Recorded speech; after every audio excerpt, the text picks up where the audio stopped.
ஜீவ வார்த்தை இயேசு லிவிங் வேர்ட் இந்த டெலிகாஸ்ட் மூலம் நாம் யாவரும் இணைந்து துதிக்கவும் வேதத்தை தியானிக்கவும் தேவன் கொடுத்த இந்த நல்ல வேலைக்காக கர்த்தரை ஸ்தோத்திரிக்கிறோம்.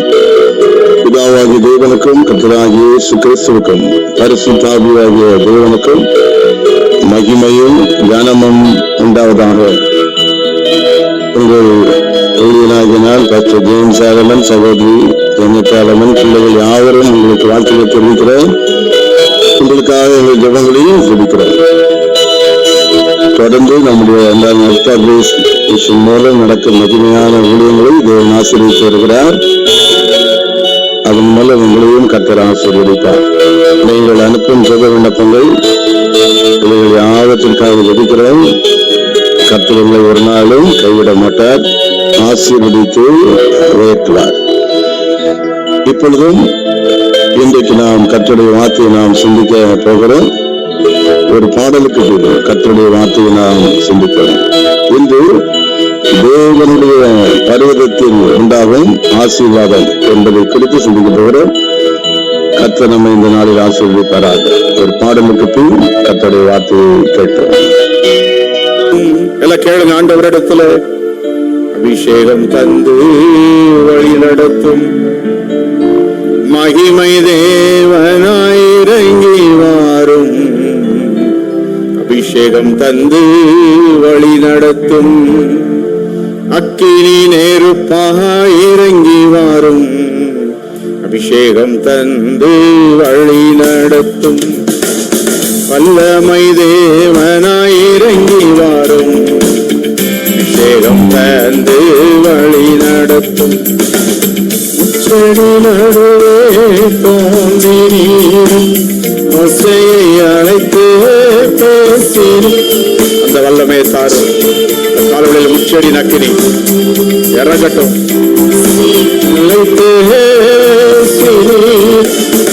எகிப்து தேசத்திற்கு ஒட்டி சென்றீரே.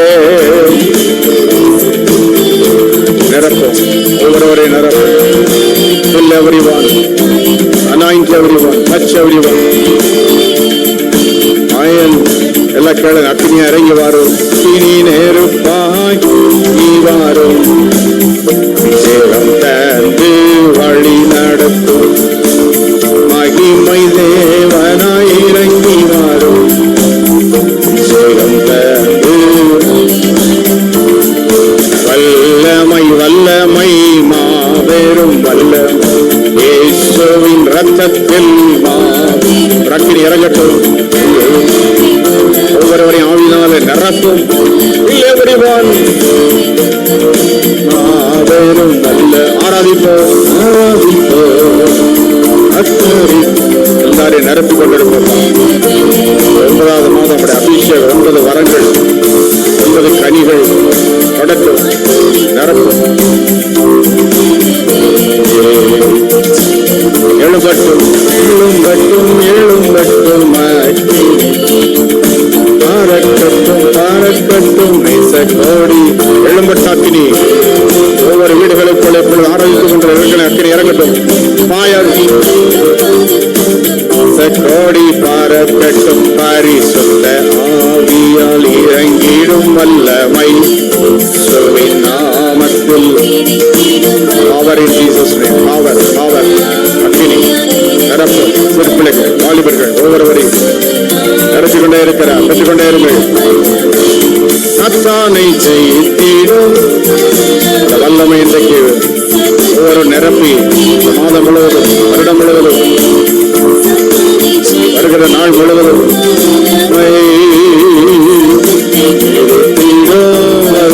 கேளுங்க. வல்லமை வல்லமை வல்லமை மாபெரும் வல்லமை இயேசுவின் ரத்தத்தில் மாபெரும் வல்லமை.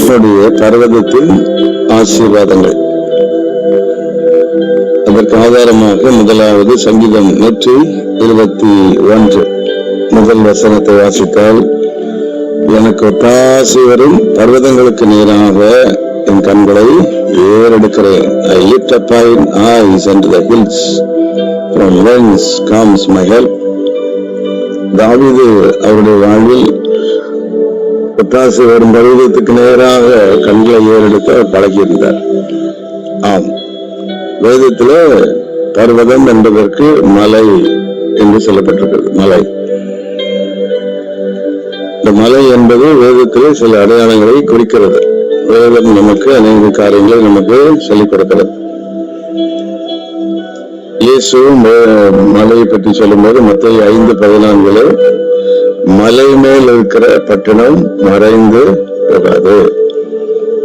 அப்படி என்றால் தேவனுடைய ஜனங்கள் மலையின் அனுபவம், அப்படி என்றால் உயர்ந்த அனுபவம், ஆவிக்குரிய அனுபவத்துல நல்ல உயர்ந்த அனுபவம். இப்ப நம்முடைய வாழ்க்கையில இன்னைக்கு விசுவாசிகள் சொன்னால் நல்ல ஜெபம் பண்ணுகிறவர்கள், வேதத்தை தியானிக்கிறவர்கள், கர்த்தருடைய ஊழியத்தை தாங்குகிறவர்கள், கர்த்தருடைய ஊழியத்தில் நல்ல உறுதியாக இருக்கிறவர்கள் எல்லாம் மலையின் அனுபவத்தில் இருக்கிறவர்கள். ஆகவே hill symbolizes God's presence. Hill symbolizes being refuge in the presence of God. தேவனுடைய பிரசன்னத்தில் போய் இருந்து அவரிடத்திலிருந்து ஆசீர்வாதத்தை வாங்குவதை குறிக்கிறது. அது மட்டுமல்ல, மலை என்பது கீழே இருந்து மேல ஏறணும், spiritual அசென்ஷன்ஸ்.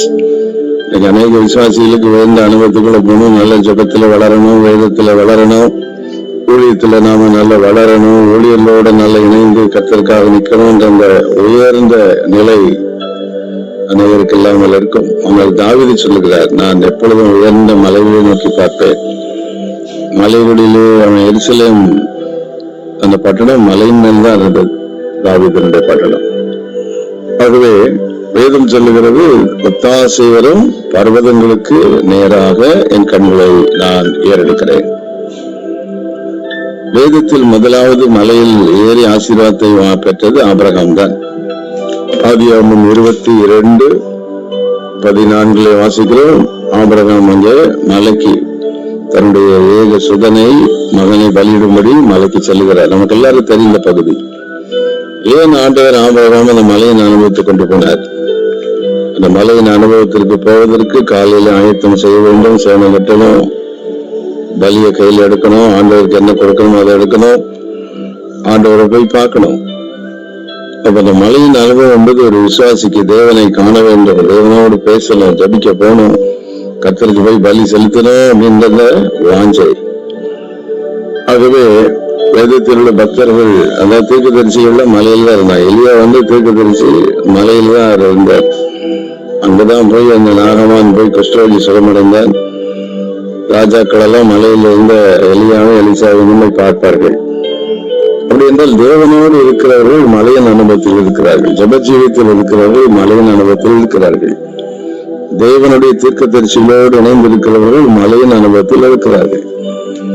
So the mountain experience is prayer life, being with the prophets of God, sacrifice, தேவனுக்கு வழி செலுத்துகிறது மலையின் அனுபவத்தை குறிக்கிறது. ஆகவே ஆபிரகாம் அந்த மலையின் மேல் ஏறினார். தனியாக ஏறவில்லை, மகனோடு ஏறினார். ஒரு மகனோடு ஏறவில்லை, தன் வேலைக்காரர்களோடு ஏறினான். ஒரு குறிப்பிட்ட இடத்தில் தான் அவளை நிறுத்தினான். ஆபிரகாம் வெறும் மகனோடு வேலைக்காரரோடு மட்டுமல்ல, கையில் தகன பலி செலுத்துவதற்கான ஆயத்தத்தோடு சென்றார்.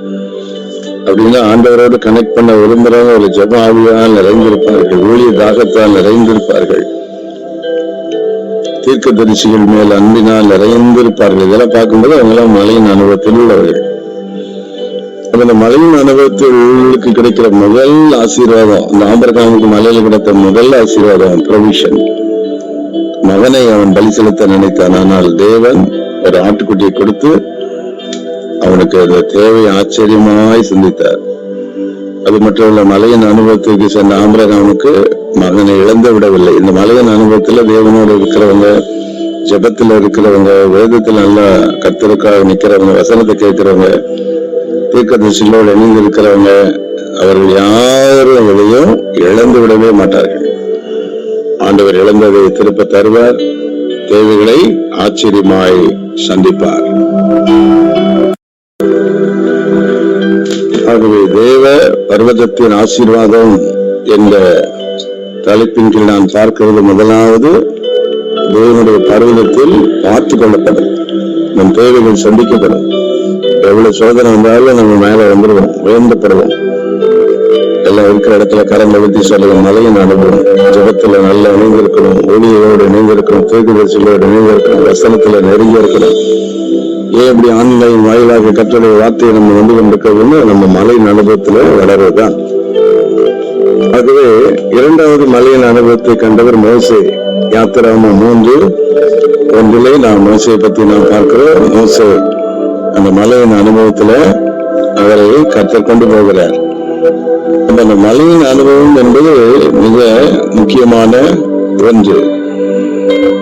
அந்த மோசே மீதியான் தேசத்தை ஆசார்ந்த மாமனாகிய எத்திரவிய நாடுகளை வைத்துக் கொண்டு தேவ பர்வதம் என்றிருக்கிறது. இந்த இடத்துல தமிழ்ல தேவ பர்வதம், ஆங்கிலத்துல ஹில் ஆஃப் காட் அப்படின்னு இருக்கு. இந்த மலைகளிலும் தேவனுக்குரிய பர்வதம் இருக்குது, வேற பர்வதம் இருக்குது. உலகத்துல பாருங்க, ஜனங்கள் அதனால மலையில போய் ஏதாவது தேடணும்னு சொல்லி எல்லா மலைக்கும் போறாங்க. சுகத்தை பார்க்கறதுக்கு மலைக்கு போறாங்க, மலைகளுக்கு ஓடுகிறாங்க. ஆனா நாம இருக்கிற இடத்துல இருந்தே ஜெபம் பண்ணி ஆவிக்குரிய ரீதியில நாம ஆண்டவரோடு மலையின் அனுபவத்துக்குள்ள நாம் போகலாம். மோசே அங்கே மலையில அங்க இருக்கிறார். மோசேனுடைய வாழ்வில் முதலாவது தேவ பர்வதத்துக்கு வந்து இங்க முச்சடி நடுவே தேவனுடைய தரிசனத்தை கண்டவர். பிறகு அதுக்கப்புறம் சீனாய் மலையில ஏறினது இந்த மோசே தான். 40 நாள் சீனாய் மலையில போய் தேவனோடு கூட இருந்து தேவனிடத்திலிருந்து அந்த வாக்குத்தத்தங்களை பெற்று, கட்டளை பெற்று, கற்பனைகளை பெற்று திரும்பி கீழே வந்ததுனால 6 லட்சம் ஜனங்களை வழி நடத்தினான். செங்கடலை பிளந்தான், வானத்திலிருந்து மன்னாவை கொண்டு வந்தான். ஆம், இந்த வசனத்தை கேட்டுக்கொண்டிருக்கிற விசுவாசிகளாகிய யாவரும் இந்த மலையின் அனுபவம் உங்களுக்கு இருந்துச்சுன்னா எந்த செங்கடலையும் கடந்துருவீங்க. எந்த பிரச்சனை வந்தாலும் தாண்டி போயிடுவோம். இந்த மலையின் அனுபவம் இருக்கிறவங்க வானத்திலிருந்து மன்னாவை பெற முடியும். அப்படின்னா ப்ரொவிஷன், உங்கள் வீட்டு தேவை, குடும்ப தேவை, வாழ்க்கைக்கு என்ன தேவையும் ஆச்சரியமாய் தேவன் நம்ம நடத்துவார். இந்த மலையின் அனுபவத்தில் இருந்த மோசைக்கு தான் மேகஸ்தம்பம் அக்னிதம்பம் முன்னாலும் போச்சு.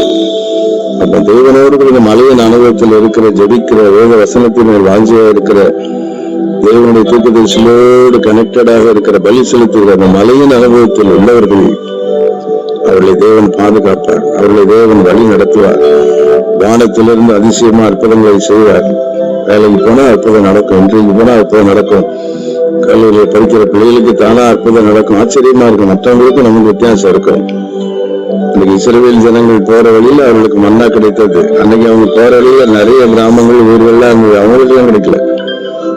ஆனா மோசே கூட இருந்த இஸ்ரவேல் ஜனங்களுக்கு மன்னா கிடைத்தது. செங்கடல் வந்த 2 பழக்கம், பார்வன் வந்து அவங்கள தொட முடியாது, அக்கினி முன்னாலும் பின்னாலே இருக்கும். இதெல்லாம் யாருக்குடா? மலையின் அனுபவத்தில் கடந்து செல்கிறவர்களுக்கு தான். அதெல்லாம் சங்கீதம் 24:1 வாசிக்கிறேன். யார் பரிசுத்த பர்வதத்தில் ஏற முடியும்? எல்லாரும் மலையின் அனுபவத்தில் போக முடியும். இன்னைக்கு எல்லாரும் விசுவாசிகள் ஜெபிக்கிறவர்கள் அல்ல, எல்லா விசுவாசிகளும் ஒளிக்காரர்களோடு இருக்கிறவர்கள் அல்ல, எல்லா விசுவாசிகளும் தீர்க்கதரிசிகளை அறிந்தவர்கள் அல்ல, எல்லா விசுவாசிகளும் வசனத்தில் ரொம்ப வாஞ்சி உள்ளவர்கள் அல்ல. ஆனா அப்படிப்பட்டவர்கள் தான், வாஞ்சி உள்ளவர்கள், ஜபிக்கிறவர்கள் தான் மலையின் அனுப்பும் தேவனோடு இருக்கிறவர்களா இருப்பார்கள். அவர்கள் வாழ்வில் வித்தியாசம் இருக்கும், தேவைகள் சந்திக்கப்படும். ஆச்சரியமா அவங்களை கர்த்தர் நடத்துவார். அவங்க எப்பொழுதும் தேவனோடே இருப்பாங்க, தீர்க்கதரிசிகளோடே இருப்பாங்க, வசனத்தோடே இருப்பாங்க, ஜபத்தோடு இணைஞ்சிருப்பாங்க.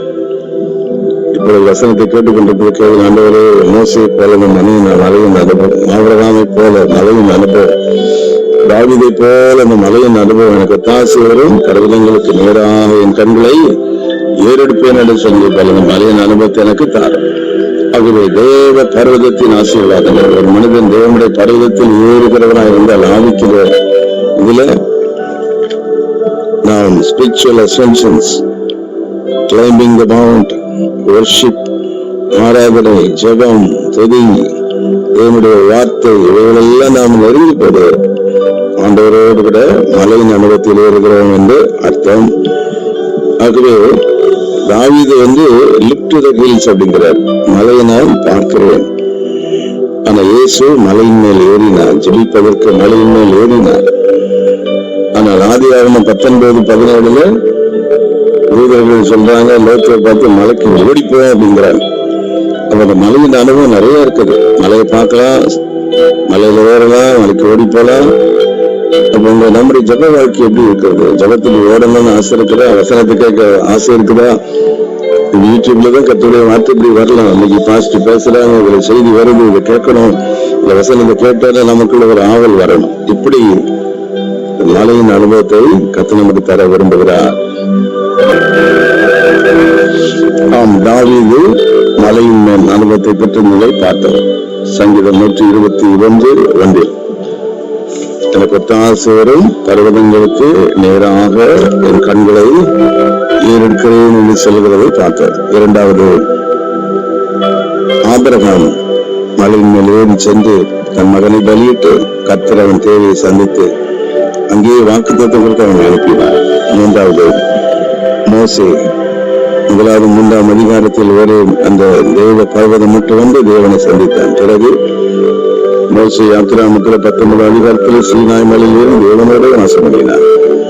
அந்த மோசே தேவன் வல்லமையாய் பயன்படுத்தினார். அனைவருக்கு அவனை ஆசீர்வாதமாக்கினார். 4வது, இயேசு லூக்கா 6:12-13, மத்தேயு 14:23, பின்னர் லூக்கா 9:28 அநேக வசனங்கள் இயேசு மலையின் மேல் ஏறி ஜெபிக்கும்படி போனார். தனித்திருந்தார், பிதாவோடு இருந்தார். இந்த நாட்கள்ல எல்லாருக்கும் பிக்னிக் போகணும், பார்க் போகணும், சுத்தணும், ஜாலியா இருக்கணும், நல்லது. ஆனா ஆண்டவரோடு இருக்கணும், தேவனோடு உறவாடணும், ஜபத்துல இருக்கிற வசனத்தை கேட்டுட்டு இருக்கணும். வேலை நேரம் போகணும், இந்த நேரத்துல தேவனுடைய பாதத்தில் இருக்கணும், ஊழியலோடு இருக்கணும், தீர்க்கதரிசியோடு பேசிட்டு இருக்கணும். இப்படிப்பட்ட ஆசை உள்ளவங்க தான் மலையின் அனுபவத்தை நாட்கள் பெற்றுக்கொள்ள முடியும். இப்ப நான் இயேசு மலையின் மேல் ஏறி பிதாவோடு கூட பேசிக்கொண்டே இருந்தார். ராமுலகம் பேசிதான் காலையில இருந்து 12 சீடர்களை செலக்ட் பண்ணார். ராமுலகம் ஜாமலிட்டு வந்தா பிசாசு ஓடிச்சு. நம்ம வாழ்க்கையில தேவனோடு இருந்த மலையின் அனுபவத்திலிருந்து அந்த உலகத்துல இருந்த பிசாசை ஜெயிக்கலாம், செய்வன மந்திரம், அந்த காரியம், எந்த காரியம், பயங்கரமான சாப வியாதி, இதுக்கெல்லாம் நாம் பாதுகாக்கப்பட வேண்டும். ஆனால் மலையின் அனுபவம் நம்முடைய வாழ்க்கையில் மிக முக்கியம். ஆகவே இயேசு மலையின் மேல் ஏறினார். ஒரு முறை இயேசு மலையின் அனுபவத்திற்கு சீசையும் கூட்டிட்டு போனார். டிரான்ஸ்பிகரேஷன் மறுரூப மலைக்கு கொண்டு போய் அவர்களுக்கு அந்த அனுபவத்தை காண்பித்தார். ஆகவே இப்பொழுது கர்த்தருடைய வார்த்தை கேட்டுக்கொண்டிருக்கிற நம்முடைய பிள்ளைகளாகிய நாம் ஜெபம், ஆண்டவரே மலையின் அனுபவத்தை எனக்கு தாங்க, உன்னோட உறவாட, உன்னோட பேச, ஜபத்துல மூட இணைந்திருக்க, தீர்க்கதரிசியோடு இணைந்திருக்க, வழி செலுத்த, இப்படிப்பட்ட மலையின் அனுபவம். ஏதாவது ஒரு பாட்டை பாடி கோயில் ஆலயத்துக்கு போயிட்டு வந்தோம்னா உடனே அந்த அனுபவம் வந்துடும். வீட்டுல தனியா இருந்து நல்லா ஆண்டவரோட ஜெபம் பண்ணி இந்த மாதிரி வசனங்களை நல்லா கேட்டு உட்கார்ந்து நல்ல தீர்க்கதரிசியுடைய வார்த்தைகளை நல்லா கேட்டு அப்படியே ஆண்டவரோட நெருங்கி, இப்படி நாம் மலையின் அனுபவத்தை பெறும்போது நம்முடைய தேவைகளை சந்திப்பார், வழிநடத்துவார், செல்வர்களுக்கு நம்ம பாதுகாப்பார், வானத்தின் மன்னாவால் ரோஷிப்பார், பார்வனுக்கு நம்ம விலக்கி பாதுகாப்பார். இது ஒரு பெரிய எக்ஸ்பீரியன்ஸ். அதனால யாரு மலையின் மேல் ஏறுவான்? சங்கீதம் 24:1. அடுத்து நாம் பார்க்கிறோம் எலியா மலையின் மேல் ஏறினது. 1 ராஜாக்கள் 18 எலியா கர்மேல் மலையில் ஏறி, நமக்கு தெரியும் 18:38 கர்மேல் மலையில் அக்கினி இறங்கினது. அப்போ தீர்க்கதரிசிகள் இந்த மலையின் அனுபவத்தில் இருந்தார். மலையின் அனுபவத்தில் ஆண்டவரோடு நெருங்கினார். இப்பத்தாலும் உலகத்தை பார்த்து வேலை பிள்ளைகள் அது இது பார்த்துட்டு இல்லாம பரலோக அனுபவம், ஜெபம், கர்த்தருடைய வார்த்தை, தேவனுடைய ஊழியம், தேவனுடைய தீர்க்கதரிசிகள், அந்த ஆசை நமக்கு வரும்போது தேவனோடு நாம் வரும்போது நல்ல அனுபவம். 1 ராஜாக்கள் 18:38 கர்மையில் அக்கினி இறங்கின உடனே அதோடு விடல எலியா 42 மலையின் சிகரத்தில் ஏறினான் என்று அது மட்டும் இல்லாத அந்த மலையின் அனுபவம் என்ன, அந்த முழங்கால் படிட்டு ஜெபிக்கிறார். 7 முறை முழங்கால் படிட்டு ஜெபிக்கிறார். மலையின் அனுபவம் என்பது தொடர்ந்தியாக ஜபத்தில் காத்திருப்பது, ஜெபிக்கிற மக்களோடு கூட இருப்பது, ஜெபிக்கிற ஊழியரோடு இருப்பது. ஒரு பிரசனத்தை கேட்டு பாட்டு பாடுறதுல ஒண்ணும் நடந்துடாம ஜெபிக்கிற அனுபவம், ஜப ஜீவியம், வேத வசனத்துல ஆழ்ந்து இருக்கிறது, ஜெபிக்கிற தீர்க்கதரிசியோடு இணைந்து ஜெபித்துக் கொண்டிருப்பது, அவர்களோடு இணைந்து ஜெபிப்பது. அதனால நமக்குள்ள அந்த நாட்கள்ல இந்த 40 ஆண்டு கால ஊழியத்துல 12 விதமான ஜபங்களை பப்ளிஷ் பண்ணிருக்காங்க. உலகம் முழுவதும் அந்த ஜபங்கள் போனது. இன்றைக்கு அந்த ஜபங்களை பண்ணுகிற இடங்களெல்லாம் அற்புதம் நடக்குது. நம்ம எல்லா ஜபங்களையும் ஜபிக்காம இருக்க மாட்டோம், ஜபிக்கிட்டே இருப்போம். அந்த ஜபம் தான் வல்லமை கொண்டு வந்தது. இந்த மலையின் அனுபவத்தை தேவன் இந்த நாட்கள் நமக்கு தருவாராக. இசைக்கல் 78:14 தேவனுடைய பரிசுத்த பர்வதம் இருக்கிறது. யோவேல் 3:17 பரிசுத்த பர்வதமாகிய சீயோன் இருக்கிறது. சங்கீதம் 2 பரிசுத்த பர்வதமாகிய சீயோன் மீது ராஜாவை அபிஷேகம் பண்ணினேன் இருக்கிறது. அப்ப அந்த தேவ பர்வதத்தின் ஆசீர்வாதம் இப்பொழுது கர்த்தருடைய வார்த்தை கேட்டுக்கொண்டிருக்கிற விசுவாசிகளை யாவரும் இந்த அந்த ஒரு தேவனுடைய பர்வதம் வரும் பர்வதத்தை நோக்கி பார்க்கிற இந்த பர்வதத்தை அனுபவமாகிய ஜெப வாழ்க்கை, வேதத்தை தியானிக்கிற வாழ்க்கை, தீர்க்கதரிசிகளோடு இணைந்து ஜெபிக்கிற வாழ்க்கை, இந்த வாழ்க்கையினால என்னை நிரப்பும் என்று கேட்டு ஆண்டவன் நிச்சயம் இந்த பர்வதத்தின் ஆசீர்வாதத்தினால் தேவன் நம்மை ஆசீர்வதிப்பாராக. சொல்லுங்க, இறங்கியே வந்திடுதே தேவ பிரசன்னமே, இறங்கியே வந்திடுதே தேவனின் மகிமை நம்மை எல்லாம் பரிசுத்த ஸ்தலத்தில் மூடுவே. தேவனின் மகிமை முடட்டும் ஒரு குடும்பத்தில்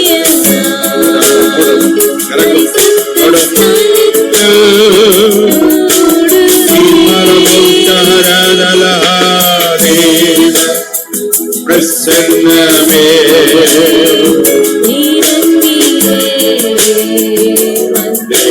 தேவனின் தூயக்கினி, தேவனின் தூயக்கினி இந்த நமக்குள்ளே இறங்கி வந்திடுதே.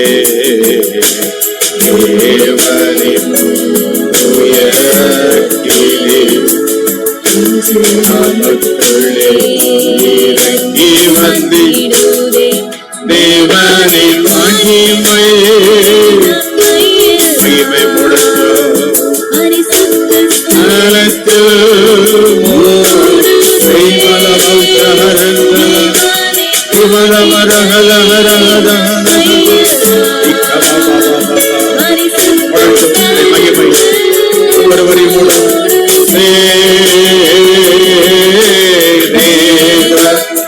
பிரசன்னமே,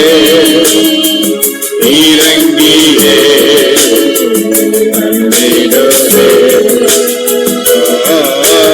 தேவ பிரசன்னமே, இறங்கியே வந்திடுதே. ஜெபம் செய்வோம். சர்வ வல்லமுள்ள தேவனே, இப்பொழுது ஜீவ வார்த்தை இயேசு என்ற தொலைக்காட்சி மூலம் அடியனோடு இணைந்திருக்கிற எல்லாருக்காக நான் ஜெபிக்கிறேன். ஆபிரகாமை போல மலையின் அனுபவம், இயேசுவை போல மலையின் அனுபவம், மோசை போல மலையின் ஜெபஜீவி அனுபவம், எலியாவை போல இந்த அனுபவத்தை அருமையான பிள்ளைகளுக்கு தாரு. சாத்தானை ஜெயிக்க, செங்கடலை கடக்க, அந்தகாரங்களை மேற்கொள்ள, மலையிலிருந்து அந்த மலையை வெள்ளம் நெருங்காதல்லவா, மலை என்பது மிக உயரமானதல்லவா, இந்த அனுபவத்தை உங்களுடைய பிள்ளைகளுக்கு எல்லாருக்கும் தாரு. எல்லா வாலி பிள்ளைகளுக்காக ஜெபிக்கிறேன், சிறு பிள்ளைகளுக்காக ஜெபிக்கிறேன், ஜெய் குழந்தைகளுக்காக ஜெபிக்கிறேன், கர்ப்பஸ்திரிகளுக்காக ஜெபிக்கிறேன். எல்லாரும் இந்த நல்ல அனுபவத்தில் அவங்க நெருங்கட்டும். அதுவரை தொடர்ந்து இந்த மாதம் முழுவதும் இந்த தெய்வ பருவத்தை அனுபவத்தில் வழி நடத்தும். அவருடைய மகிமையினால் அவளை நிரப்பும் அற்புதம் செய்யும். அவருடைய மகிமை உங்களுடைய பிள்ளைகளோடு வரும்போது பாதுகாத்து வேலையில கூட இன்டர்வியூ எல்லாவற்றும் யாழில் இருக்கட்டும். பிறந்த நாள், திருமண நாள், இப்படிப்பட்ட நாட்களில் வரும்போது இந்த நல்ல ஜபத்திலையும் துதியில் அவள் இணைஞ்சிருக்கட்டும், தீர்க்கதரிசிகளோடு இணைந்திருக்கட்டும், ஒளியோடு இணைந்திருக்கட்டும். நாமத்தை இந்த டெலிகாஸ்ட் மூலம் இணைந்திருக்கிற எல்லாரையும் ஆசீர்வாதம் ஒளியை கனப்படுத்துகிறது, தாங்குகிறது, அதற்காக ஜெபிக்கிறது. ஒவ்வொருவரையும் நம்முடைய நாமத்தினால் நம்முடைய தீர்க்கதரிசியாகிய ஒளியினாகிய நான் ஆசீர்வதிக்கிறேன். ஒவ்வொரு வீட்டுக்கு மேல ரத்தத்தை தெளிக்கிறேன், ஒவ்வொரு பிள்ளைகளும் ரத்தத்தை தெளிக்கிறேன், ஆதரவு ரத்தத்தை தெளிக்கிறேன், பொறுப்பு ரத்தத்தை தெளிக்கிறேன். இந்த ஒரே மகிமை, வல்லமை கூட இருப்பதாக இப்படி செய்ததற்காக நமக்கு நன்றி. உமக்கே மகிமை, உமக்கே கனம், உமக்கே துதி உண்டாவதாக.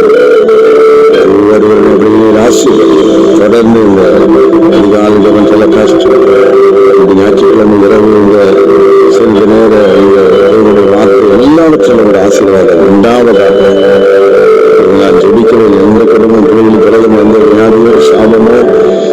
சோதனையோ அந்தகாரமோ மந்திரங்களோ தந்திரங்களோ சூனியங்களோ எல்லாத ஆவிகளோ வந்து தொடாதபடி இந்த வெளியத்தில் இணைந்திருக்கிறவங்களோடு இருந்து ஜபிக்கிறவங்களோடு இருந்து ஜபிக்கிற பிள்ளைகளை எல்லாம் வேலடிக்கிறேன் நாமத்தினால அற்புதம் சொல்லி காத்துக்கொள்ளவங்களும் ஆசீர்வதியும் இயேசு கிறிஸ்துவின் நாமத்தில் கேட்கிறோம்.